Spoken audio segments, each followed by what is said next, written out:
What's up, geometry?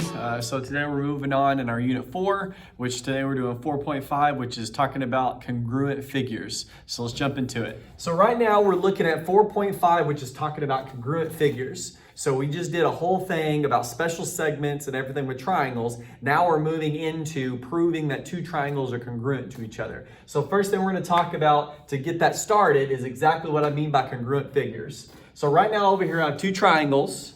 And over here, I have the word congruent. So remember, congruent is an equal sign with a squiggly line. That means all of the sides, actually both of the figures are equal to each other. They're the same length on everything, okay? So right now, if I wanted to write my congruent segment, these two triangles here in this instance, I'm gonna do different colors here.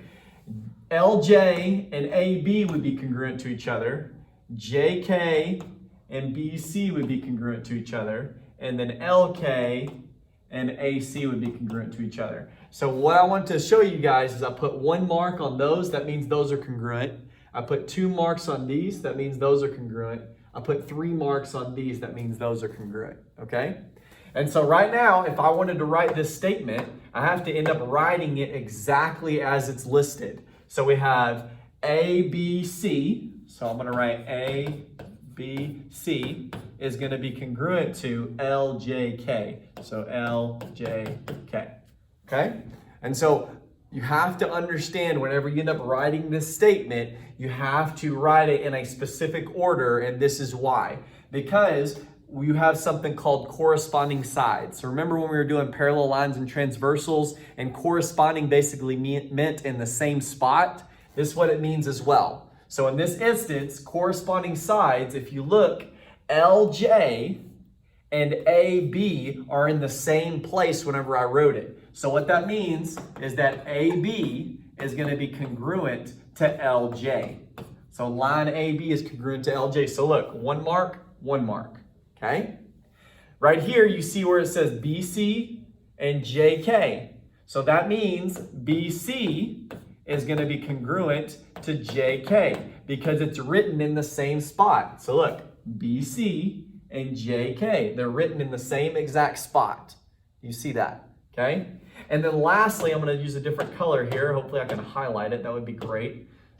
Let's use yellow, okay? And then lastly, look, I have A and C on the outside, and I have L and K on the outside. So what that means is that, here is that AC is going to be congruent to LK. Because if you look, LK and AC both have three lines, okay? So those are all corresponding sides. So now the same thing is gonna happen with corresponding angles. So let me go ahead and erase this up top, and I'm gonna rewrite it. So ABC is congruent to LJK. So it's the same thing with the angles.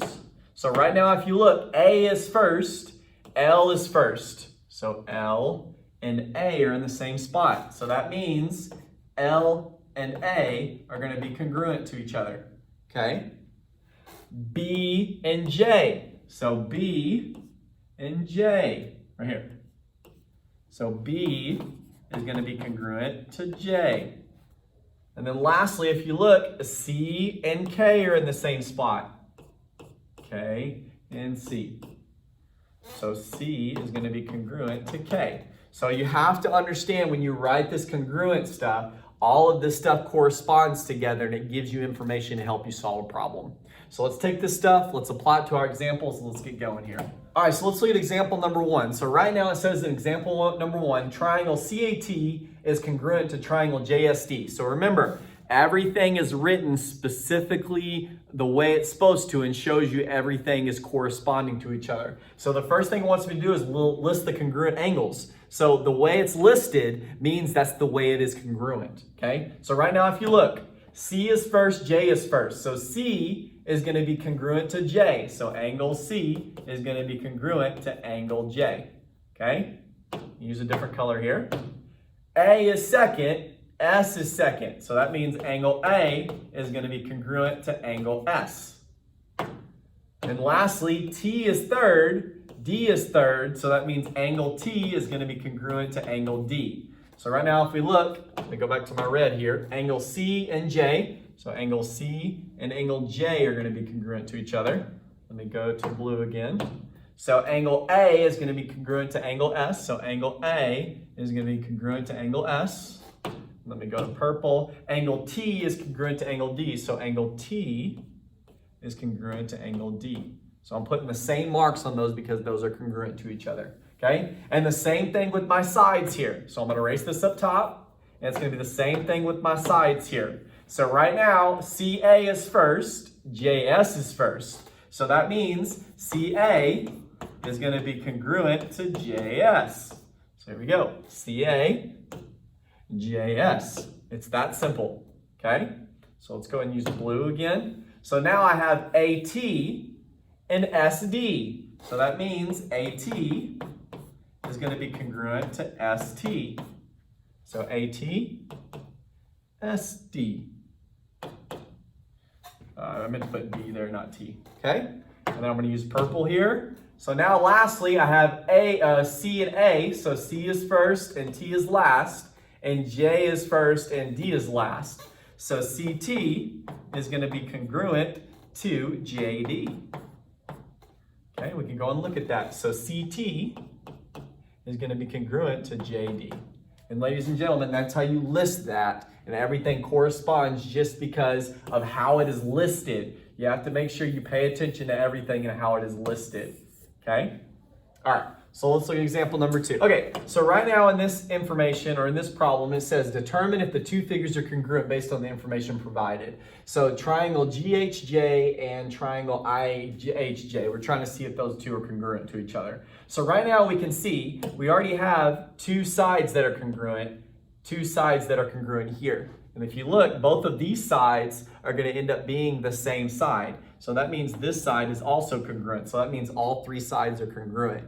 So if all three sides are congruent, and we look here, this triangle and these two angles and these two angles are congruent to each other because they match up. So that's going to mean that this angle down here matches up as well. Okay? So now we can see that both of these are congruent to each other because all the sides are congruent and all of the angles are going to be congruent. So now I need to write my statement here. So right now, if you look, G and I are going to be the same thing. So G is going to go first and I is going to go first. So J and J, if you look here, they're going to be the same side right here. So that means J, have to make sure those are the same, and then H and H are the same thing. So H and H match up. Okay?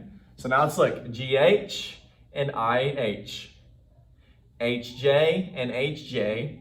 GJ and JI. So GJ and JI. So all of those match up. So that means triangle GHJ is going to be congruent to IHJ. So triangle. So ladies and gentlemen, that proves that both of those are congruent. Just got to make sure they match up correctly. Okay?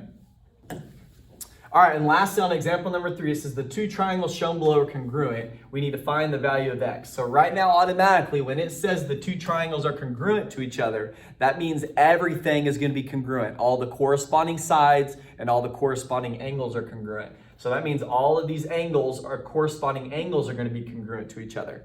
Okay? Does that make sense?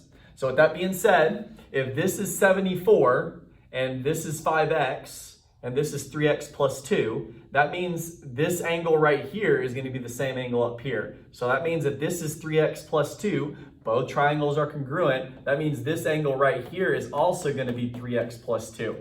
Okay? So now I know all three angles of a triangle add up to 180 degrees. So I'm going to just put all these together and find x. So my first angle is 74. My second angle is 3x plus 2. My third angle is 5x. And all of that's going to add up to 180 degrees because the two triangles are congruent to each other. So let's go ahead and do some math here. So 74 and 2 will give you 76. 3x and 5x will give you 8x. Okay? So I'm going to subtract subtract 76 from both sides. So that's going to give me 104. And then I'm going to divide by 8 on both sides, which if I divide 8 into 104, going to give me 1, going to give me 2. So 8 will go into 24 3 times. So x is going to equal 13. So ladies and gentlemen, I use the fact that both triangles are congruent. All the angles are going to be congruent to each other. So I know these two angles are congruent, plugged it in, all of them add up to 180, figured it out, I got x equals 13, okay? Good luck on your skill check, guys.